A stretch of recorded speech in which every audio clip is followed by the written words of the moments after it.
Okay, this is my presentation. This is the effects of overfishing sharks by me, Adam Swayze. And today, I hope we both learn something about sharks, and I hope that this presentation will help you think about overfishing and how it hurts our environment, and also how apex predators such as sharks are very important for our environment, and they really help our oceans. So just for a little introduction, this introduction is what comes to mind when you hear the word shark, and what media has influenced your perception on sharks. I know for me, when I hear the word shark, I hear predator, I hear cold-blooded, killing machine. I hear a lot of things when I hear the word shark. I think of ruined vacations. I think of shark attacks, and what media has influenced your perception on sharks. I know that there's a perception on sharks, the movie Jaws has really influenced this generation of people to think that sharks are dangerous and sharks should be hunted and killed.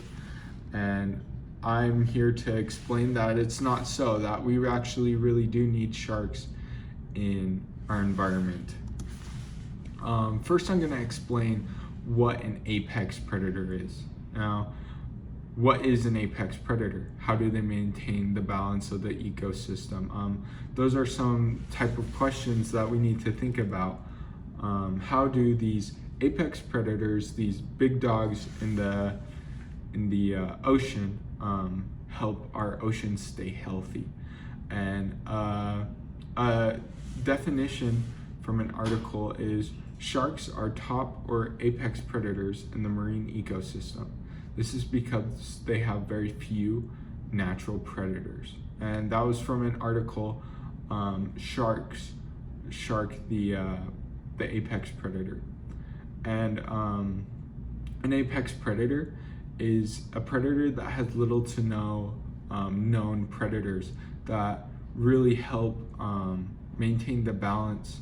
And you can see here, this diagram, the shark is at the top, and then there's the tuna, and then there's the herring and the squid, and these other fish eat plankton and eat other fish as well. So overfishing sharks and how it affects the ocean. Now, overfishing sharks can disrupt the balance of the ocean's food chain.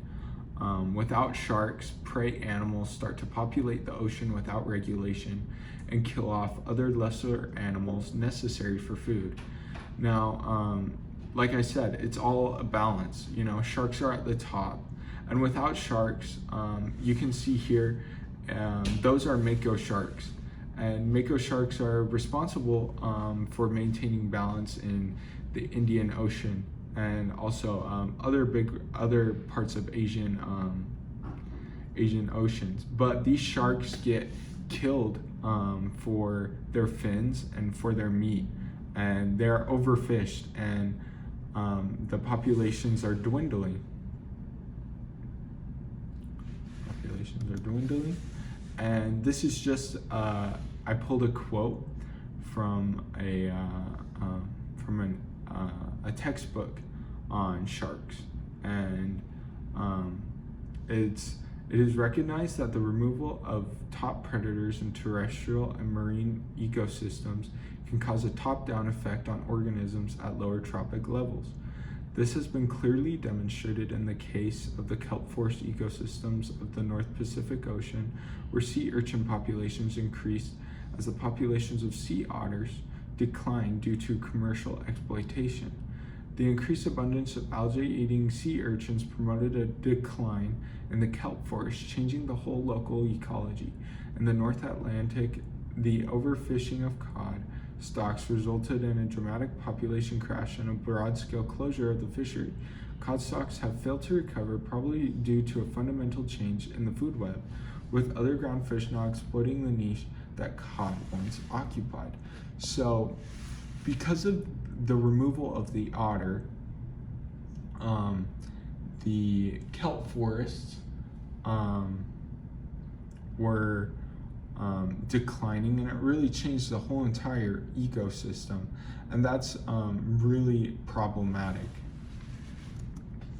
Overfishing and why it only doesn't only affect sharks. Now, I pulled two quotes and from a website, and targeted catching of essential predators such as sharks, tuna, and billfish disrupts marine ecosystem in the long run. This results in increased numbers of smaller marine animals below the food chain. This ends up affecting the rest of the ecosystem with issues such as the increased growth of algae. Coral health becomes compromised as well. Overfishing is also associated with bycatch, one of the major threats to marine life, as it causes unnecessary loss of massive fish population along with other marine animals like turtles. So it doesn't only affect sharks. Now it affects the entire population of the ocean. You know, it affects the prey fish, it affects turtles, it affects coral. Now we really need these apex predators for balance. How do humans contribute to this problem? One example that I mentioned earlier is the demand of the mako shark and its meat to make shark fin soup. Now, shark fin soup is widely popular in Asian countries and is considered a delicacy. This affects the population of the mako shark and is greatly making it endangered. And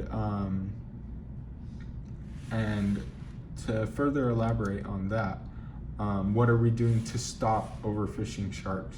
Now, there are many rules and new